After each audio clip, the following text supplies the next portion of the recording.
Hey, baseball fans, welcome to the 40/40 Club, a baseball podcast by 40 plus baseball fans for all baseball fans.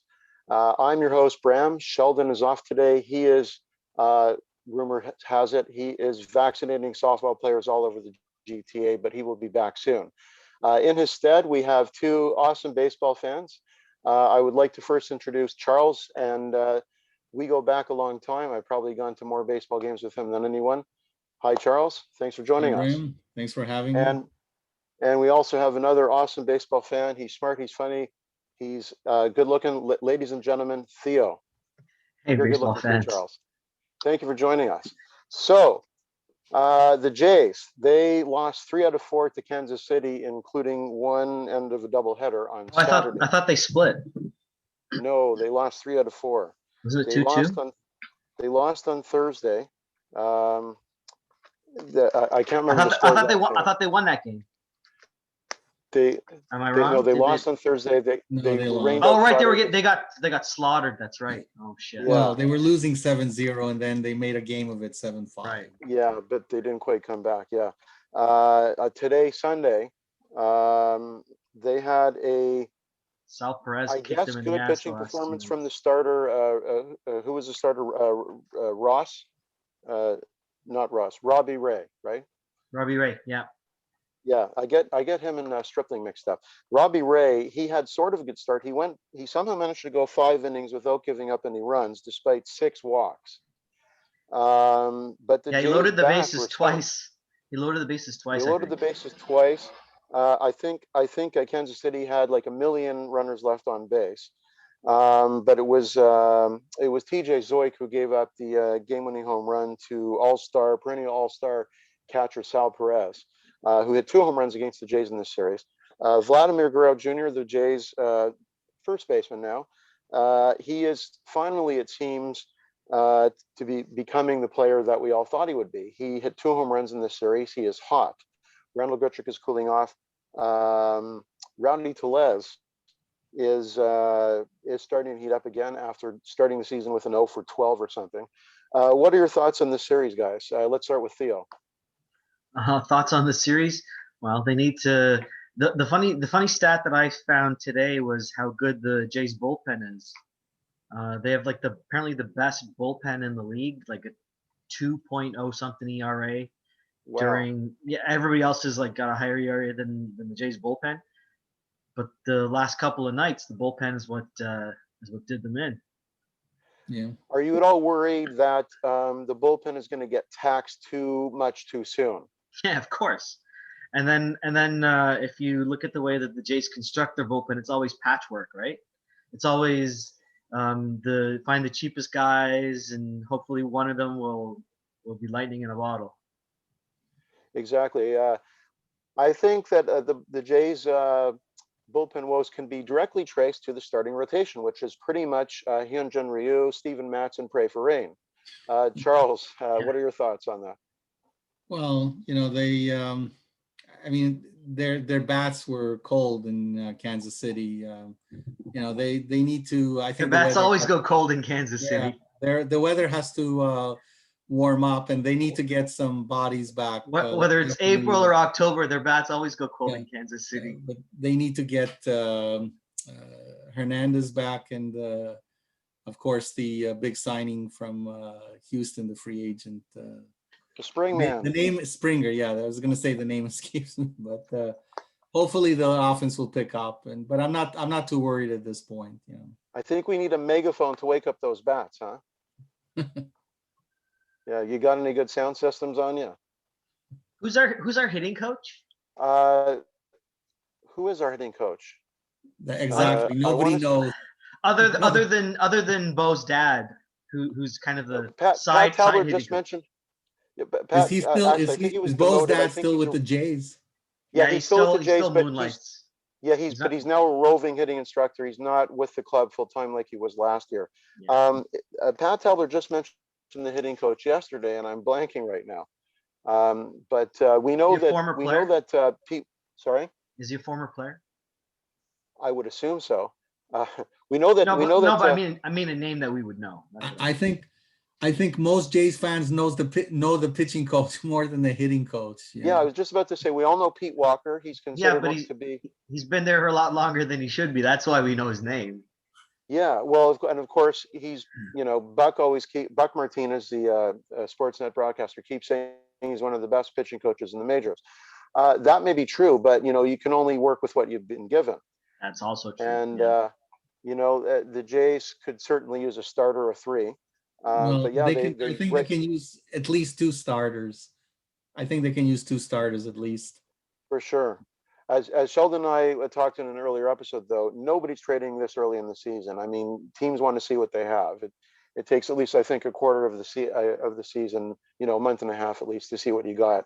I think as the season goes on, I have confidence that Ross Tripling. Atkins, the general manager, Oh. will pull off a trade if needed. But yeah, right now it's patchwork. And one thing though, that the schedule has 2 off days this week and next week, so it's going to allow them to basically go with 3 starters for the time being, with all those off days. And in that case, would you, if you were the manager, if you were Montoyo, if you were Atkins, would you take that as an opportunity to bring up an extra hitter off the bench, or would you want to keep, the Jays only have 3 bench hitters right now, defensive players, and so that's 12, so that's 14 pitchers on the staff right now. So would you stick at 14, or would you go to 13 and bring up another hitter, defensive player? I think this team needs pitching. My answer is always going to be pitching with these guys. The other thing is, I don't know if Charlie Montoyo knows how to pinch hit guys and bring guys into the game hitting wise. I could be I've heard a lot of exaggerating. that. I could be exaggerating, but I don't know what you guys think. So Theo, what's with the Dodger uniform? And I thought you're a big Jays fan. Ah, okay, right, okay. Does that answer the question? Yes, okay. Yeah. That's actually a good segue, Bram, to go maybe to the one of the topics we're going to discuss. Yeah. So on Thursday of last week, it was Jackie Robinson Day. And by the way, you're watching the 40/40 Club podcast by 40 plus fans, for all fans.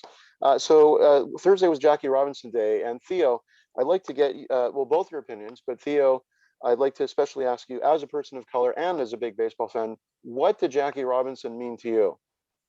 Ever since I was a little kid, Jackie Robinson, even when I didn't really understand baseball, I knew who Jackie Robinson was. I knew what he meant. I knew how pivotal he was just in history. And, growing up with whatever racist shit I had to deal with, Jackie Robinson and understanding his plight and everything was always kind of a motivator and kind of a light, like something to strive for, something to have hope in. When I became a teacher, one of the first books that I read to the kids was a book called Teammates. I wish I had it here. It's a book called Teammates. So it talks about a time where Jackie and Pee Wee Reese go to Cincinnati, and how Jackie, I'm going to try to be brief here. Jackie gets abused everywhere he goes, but when he gets to Cincinnati was especially brutal. But Pee Wee Reese is from Cincinnati, so he goes over to Jackie at first base and he just puts his arm around him, basically telling the crowd of people shouting racist stuff, "This guy's my teammate. This guy's my friend. Treat him properly." And it kind of hushed the crowd, and he didn't have to deal with much after that. But it's that kind of thing that needs to kind of show itself in today's society for that type of stuff to dissipate. I remember that story. Yeah, I think they showed it in the movie. It's in the movie. Yeah, it's definitely in the movie. With Chad Boseman. That's where I remember it from. Yeah. Yeah. Thank you, Theo. Any thoughts, Charles? No, I mean it's good that baseball has this. I mean, it's definitely well deserving to recognize Jackie Robinson. he broke the color barrier, and for baseball, it's very good. I wish there could be more of that, in the game, that and in like society in general, that there'd be a lot more For tolerance. sure. For sure. I just heard on Sports Center or Connected, I forget where yesterday or the day before, that the actual percentage of black baseball players has decreased from 25%, which it was in the 80s, to like 7 or 8% now. And that's Yeah. astounding. I had no idea. Did you guys know that? Yeah, yeah. They've been talking about that for about 15 or 20 years, about how the population of black players has drastically gone down in the U.S. They say that it's due to the high cost of playing ball for kids, and how much cheaper it is to play other sports for kids. I was gonna mention that. So, the most expensive of the major sports to play is probably hockey, because you have to buy a boatload of equipment, Thousands of and dollars of probably equipment. football. Sorry. Thousands of dollars of equipment just to play those. Yeah, Yeah. and then football's probably up there, but baseball was always a sport where, like, we've all heard it's almost a cliche, the stories of dirt poor Latino ball players in the Caribbean, growing up with no money and playing, catching with their bare hands, playing in socks or bare feet, using a box as the strike zone, or a piece of cardboard. So that kind of is surprising to me a little. Do you think that a lot of the fans, especially of color, are going towards the NBA? Has the NBA had a resurgence? I've sort of been following the NBA since about the 80s, but that is obviously, I think, the major sport in North America with the highest percentage of black players. What is it, like 80%, something like that? 75? Probably. So do you think they're going there? Are they going to football? I don't think they're going to hockey. Yeah, I think they're going there, but I think there's more to it than just the cost as well.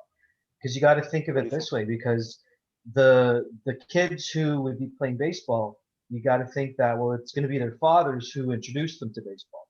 Well, if their fathers are not as interested in baseball, or their fathers have a reason to not be as interested in baseball, then maybe that's the reason. I would say that maybe part of the reason why you're seeing dropping of interest from people of color is just what they would have to deal with to be a part of baseball. The racism. Being in I mean, if you're a person of color and you're the only person of color on your team, you're going to be dealing with some shit. I mean, I have a cousin who played hockey, brown guy in Brampton. He was oftentimes the best player on his team, and he would still have to deal with racist shit from his own teammates. So It if really that's saddens me to hear. if that's what's happening on baseball teams, you can see why people of color are leaving the sport. That does sadden me to hear that. Yeah. What do you think, Charles? No, that's it. No, I have that's all my comments. So, yeah, it's too bad. Baseball is a beautiful sport. We all know and love it. And it just saddens me that we still have racism in this day and age. I have to admit, Theo and Charles, that I grew up a little bit sheltered. I went to a Jewish private school up to grade 5. Most of my friends are Jewish. I don't think I've been. I think I'm lucky enough that I haven't been a direct recipient of that much racism. The odd slur here and there, but not a direct. Um, Nothing aimed specifically at me, nothing horrendous, but it saddens me to know that still goes on. And I've always thought, sports is kind of, I've always thought of sports as being, the domain where it doesn't matter what color you are, you're here to just watch the game, the beautiful game, other sports too. But what do you think we can do to bring people of color, Latino, Black fans, and baseball players back into the game? Theo. I don't know. Get rid of racism. I know that Major League Baseball has tried to throw a little bit of money at bringing young people of color back into the game. They're throwing some money at youth leagues and like poorer areas and stuff like that. They're trying to do it a little bit that way. That's really the only way to change the future. I mean, you can't change anything for the next couple of years, but for maybe the next generation, you might have a shot with if you're dedicated and you really want it. It's really a matter of if you really want it and how badly you actually want it, and what you're willing to sacrifice, what you're willing to throw money at in order to make it happen. Good point. Charles, anything to add on that? Oh. Theo, you mentioned a minute ago that it's young men, boys are they get into the game influenced by their fathers. So I was sort of unique in that I'm a pioneer in my family when it comes to sports and baseball. Nobody else in my family is really into it. I've gone to games with various members of my family once or twice, but so yeah, I didn't really get into baseball as a fan until like 12 or 13. Which of course was when the Jays started winning in the mid 80s. But excuse me. And of course, I had all the talent of being a sports broadcaster, not an athlete. But I think that is a good point. That it's up to the fathers what they are interested in. Which I think explains why you see some legacy players in all the sports. The Boones in baseball, of course, you have 3 generations of players. So you're watching the 40/40 baseball podcast by 40-something baseball fans for all baseball fans. So I'd like to move on to another issue, Charles. So earlier in an earlier episode, Sheldon and I talked about how Rogers, the owner of the Blue Jays and the Rogers Center and Sportsnet, which carries all the Jays games, has canceled for the first time radio broadcasts, separately produced radio broadcasts for the Blue Jays. They are the only team in the majors to do this. They are probably the only major league team in a century to not have a separately produced radio broadcast. I mean, baseball is arguably, I would say, the sport out of all the major sports that is suited best for radio. And of course, what they've been doing on Sportsnet Radio is simulcasting the audio portion of the TV broadcast with Dan, Buck, and Pat. Charles, what's your take on that? Well, I don't know if this has been mentioned like on the broadcast or in the radio stations, but I think this might be just a one-off situation. Seeing as how we have like with COVID going on, obviously Rogers is trying to save money wherever they can. Obviously, everybody's bottom line is hurting, but I think that if things were to return back to normal later, well, say next season, or maybe possibly this season, maybe in August, September, I think they'll have a change of heart. That's where I'm leaning towards. I can't believe this is going to be the long-term solution. Maybe I'm 100% wrong, but I think this is a one-off situation, and next year it's going to go back. It's going to go back to having a separate broadcast for the radio, because you're right. You can't paint the same kind of picture listening to for the broadcasters that are doing the TV side of it. I really hope so. Yeah. Theo, any comments on that? Yeah, I agree with Charles. I think it's a one-off thing. I think it's just this season because of COVID. So by eliminating one set of half of your broadcast team, you expose less people. It costs you less money. It's less broadcasting that you have to do. The other thing is they also have Dan Shulman.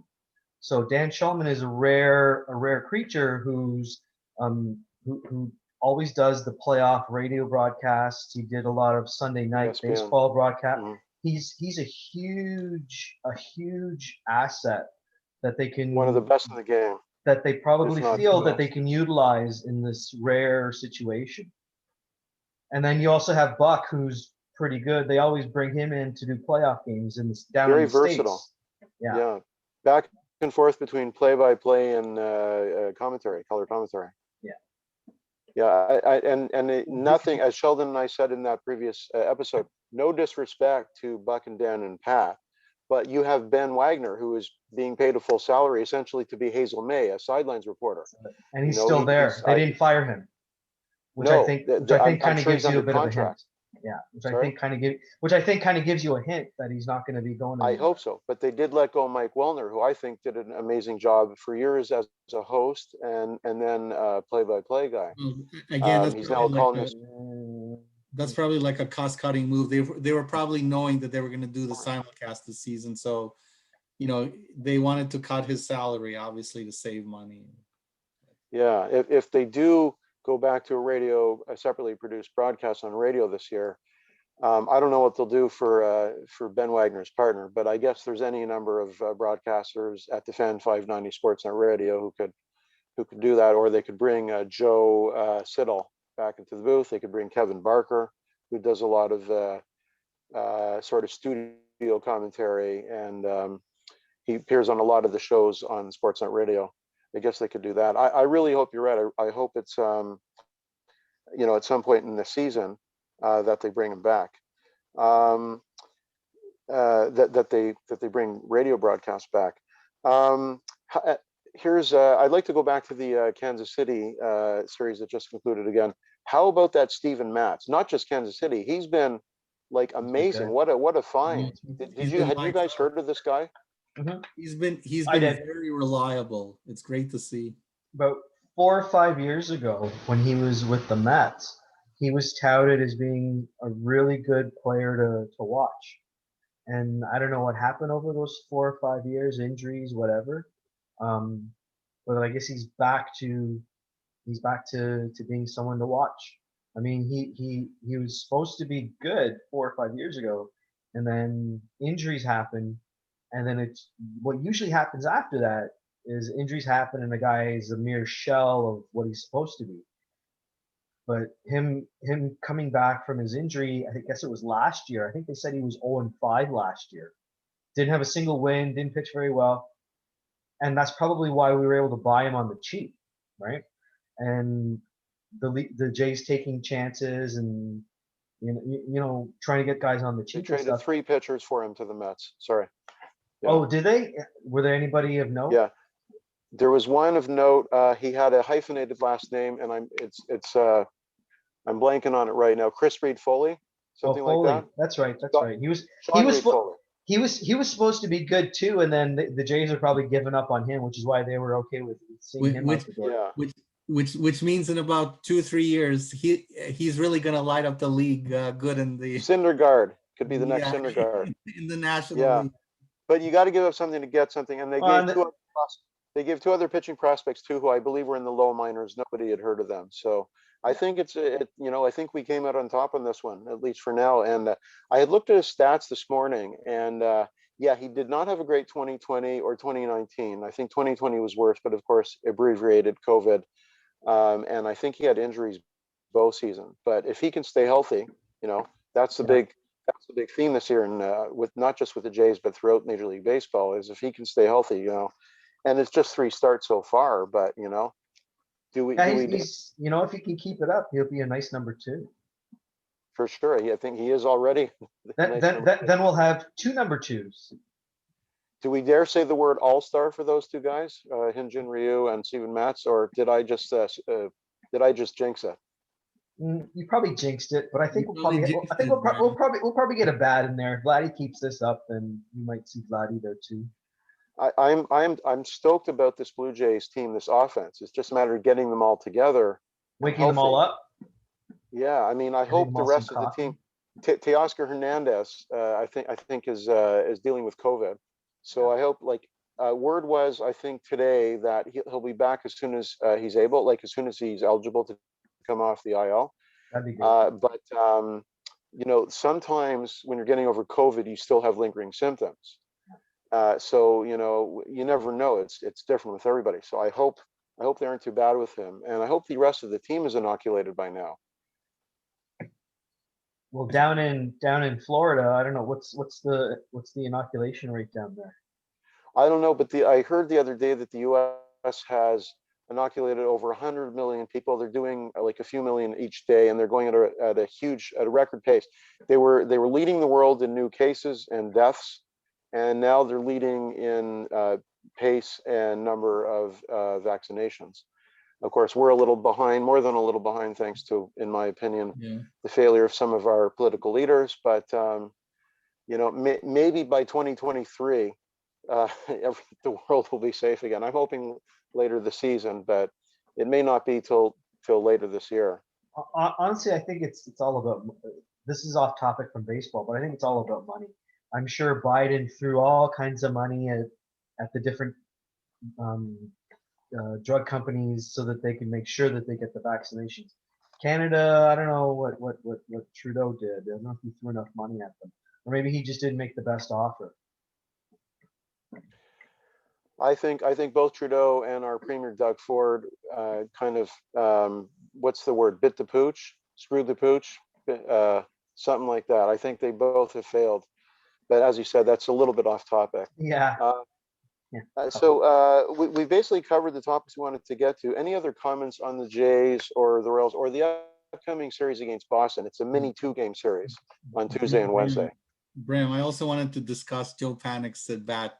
Oh yes, I'm sorry, Charles. Go ahead. Yes, yesterday's game, right? Saturday. Yeah, the second game, the Jays, since it was the a doubleheader game, One they won. When it was 2-2, Jays had a runner, Alejandro Kirk. He got safe on that throwing error. Then Panik came up. The count was 3-0. He got cut. And the third pitch was like below the strike zone. If you're watching the game, you could see it clearly on the screen. The fourth pitch comes out in the same area, and they called it a strike. Called it a strike. Oh, and he thought it was a ball and a walk, and he ran to second. Oh, to make it the count 3-1, and then I think the next. I missed that play. He flew out. Now, if it's ball four, which it should have been, then the Jays first and second, 1 out.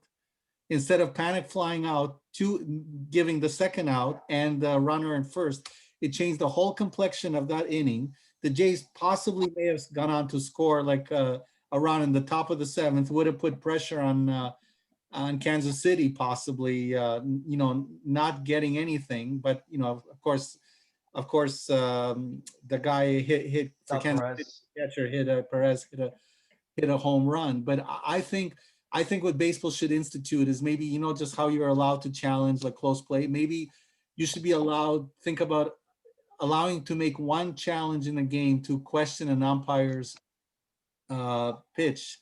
I don't know how it would work. Oh, that's opening up a can of worms. Can of worms. Because if the computer can get one strike right or one ball right, why can't it get all 250? I know. Well, there's that debate. Obviously, there's the debate. When are they going to go to the automated computers calling that? And who knows, down the road, maybe not for several years, it won't happen. But I wouldn't be surprised if we saw that in the next 5 years. But I was really ticked off at that because we've seen that many times in games. Like a complexion of an inning can just change because of the way the umpire calls it. Yeah. Yeah, I already think that tends to happen to the Jays in Kansas City. Yes, as we know. Yes. Just ask Ben Revere. I don't like that idea. Like I've considered it, and I would be willing to try it out. But I think, I'm on the side of there's a human element to the game, and I think if you take it away, like it's too radical a change. And there's been enough radical changes last year and this year with the 7-inning doubleheaders, which in my opinion is not major league. With putting runner on second base in extra innings, that's not major league either. That's like little league stuff. Too many radical changes when in a game that's been around for 150 years, you had only really 2 or 3 major changes: the DH, the save, and I can't remember what the third one would be. But that's one reason I think we all like this game, is because it's mostly been the same game, with those few major exceptions for so long. But I'd be willing to try it. Maybe that they should try that in like in the Atlantic League. They're trying out some new things, like moving the pitching mound back a foot, which I don't like. Maybe they should try robot umpires in one of the in that league or one of the unaffiliated leagues next year. But yeah, I don't think it's baseball. I think it already exists in a couple of leagues, or at least they've tried it, maybe experimented. But I don't think that it was like a permanent part of a league's. Not for a full season. Yeah. Yeah, if they tried it in spring training or in the minor leagues, in an unaffiliated league, as I said, maybe, but not, yeah, not for a whole season. I guess we'd have to see a study on it to see, how it compares somehow. I think part of what would make that difficult, at least in the early going, is the technology may not be possible in every stadium. Because you would need basically need it to be like the in tennis, how they have like their replay system. What's the system called in tennis? Bram, you're a tennis guy. I don't know what it's called, but I think they do have it in baseball because sometimes you see a pitch and then you see it 360 degrees. The computer graphics go But around and you can see it from all angles. that's not in every stadium, though, right? No, I The guess it stadium has depends to on, be stadium has to be set up for it.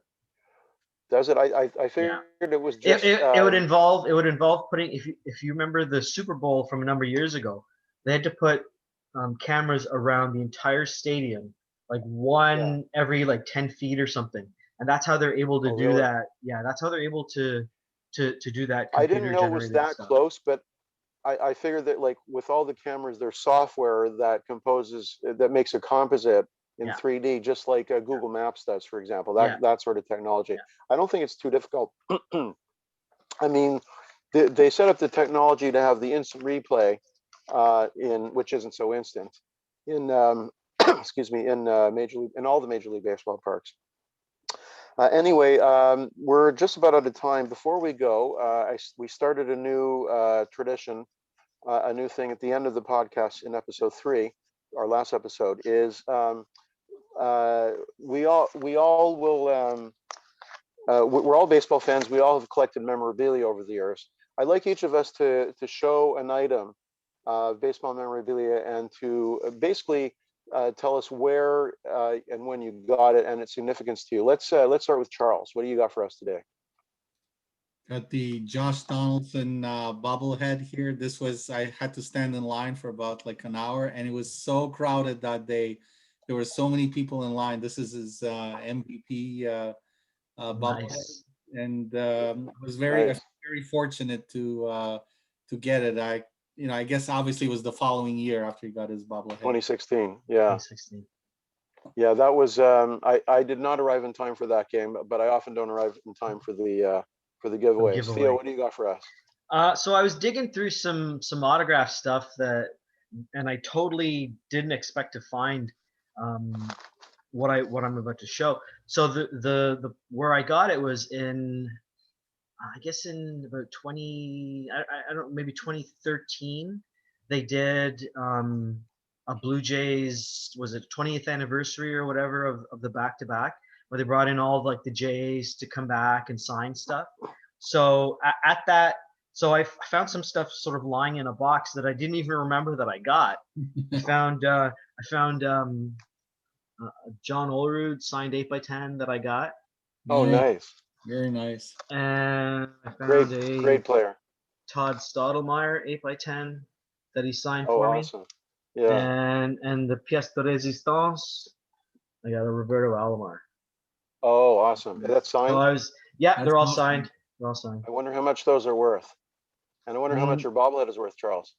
I don't know. So I have, well, I'm not sure if it's quacked up to if it's all it's quacked up to be, but I have a rubber ducky Carlos Delgado. Oh, I got one of those. I got You have one one of of those. those? Yeah, Yeah. we were probably at the game together. I think I might have two of those. So it's still in the netting, but you can see his number right. on the back, which is the top. He has a tail like swans or ducks, and he's carrying the bat. And of So course it's still in the original packaging. so I guess that means we can assume you haven't taken it into the bathtub with you. I haven't taken a bath in years, Theo. I'm filthy. Okay. I like showers. Anyway, that's about it. We are out of time. I'd like to thank our special guest panelists, Charles and Theo. Thank you for joining us. I hope Thanks you'll for be having back me, on Graham. future podcasts. You have been watching the 40/40 Club, which is a podcast by 40 plus baseball fans on baseball and the Blue Jays for all baseball fans. Thank you very much for tuning in, and stay tuned for our next episode.